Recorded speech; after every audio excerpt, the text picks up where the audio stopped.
প্রতিশোধ নেওয়ার প্রয়োজন নেই, শুধু অপেক্ষা করো আর দেখো। প্রিয় বন্ধু, তোমাকে যে ঠকিয়েছে, তোমাকে যে কষ্ট দিয়েছে, তোমার সাথে যে বিশ্বাসঘাতকতা করেছে, তোমাকে যে তিল তিল করে ধ্বংস করে দিয়েছে, তোমাকে যে পথে বসিয়ে দিয়েছে, তোমার চোখের পানি যে ঝরিয়েছে, তোমার রাতের বেলার বালিশ ভেজানোর কারণ যে হয়েছে, তাকে তোমার বরদোয়া দিতে হবে না, তাকে তার ধ্বংস দেখতে হবে না। তুমি বরদোয়া দিও না, তুমি অপেক্ষা করো আর দেখো তোমার সামনেই সে ধ্বংস হবে। তুমি তো কান্না করেছো গোপনে, সে মানুষের সামনে কান্না করতে করতে নিজেকে শেষ করে দিবে, তারপরে মাসুল দিতে পারবে না অপরাধের। কষ্ট দিয়ে ঠকিয়ে কেউ ভালো থাকতে পারেনি, ইভেন কিয়ামত পর্যন্ত পারবেও না।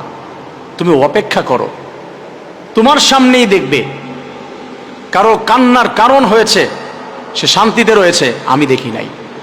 মানুষ ধ্বংস হয়ে যাবে সামনেই।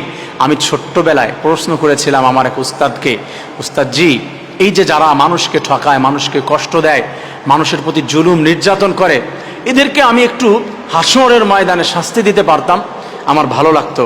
উস্তাদজি আমাকে বলেছিল, হাসরের ময়দানে সৃষ্টিকর্তা যেভাবে তাদেরকে ঠকাবে, যেভাবে তাদেরকে শাস্তি দিবে সৃষ্টিকর্তা, তুমি দেখে তোমার মায়া লাগবে, তুমি দেখে তোমার কষ্ট হবে যে আল্লাহ এত কষ্ট দিচ্ছে তাদেরকে।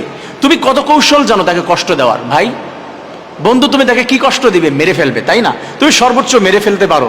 আল্লাহ বলেছে লা ইয়ামুতু ফিহা ওয়ালা ইয়াহইয়া, বাঁচবেও না মরবেও না, আমি বাঁচতেও দিব না মরতেও দিব না, এত কষ্ট দিব, নিঃশেষ করে দেব, ভিতরটা সারখার করে দেব, আমি বাঁচতে দিব না মরতেও দিব না আমি।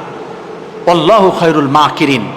আল্লাহ বলছে তুমি আমার প্রতি ভরসা করো, তুমি আমার প্রতি ভরসা করো, আমার উপরে ছেড়ে দাও, প্রতিশোধ তোমার নিতে হবে না, আমার উপরে ছেড়ে দাও। ওয়ামাকারু ওয়ামাকারাল্লাহু ওয়াল্লাহু খায়রুল মাকিরিন। আল্লাহ তাআলা বলছে তারা ষড়যন্ত্র করছে, তারা ঠকিয়েছে, তারা জুলুম করেছে, আমি আল্লাহ রব্বুল আলামিন যখন কৌশল অবলম্বন করব, তারা তখন সরতে পারবে না, তারা ছুটে যেতে পারবে না। তুমি তো ছুটে আসতে পেরেছো, তোমাকে ছেড়ে দিয়েছে।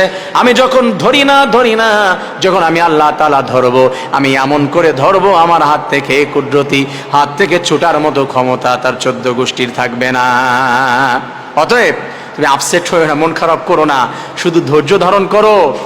তোমার ধ্বংসর জন্য বরদোয়া করতে হবে না, তুমি দেখো আল্লাহ তাআলা কি করে।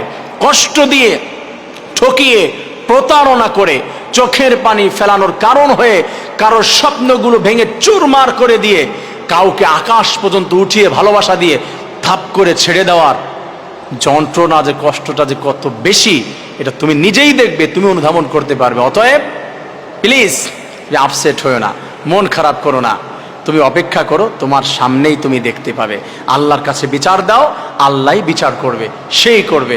আসুন আমরা মানুষকে ঠকানো, প্রতারণা করা থেকে দূরে সরে আছি। আল্লাহ তাআলা সবাইকে হিদায়াত দান করুন।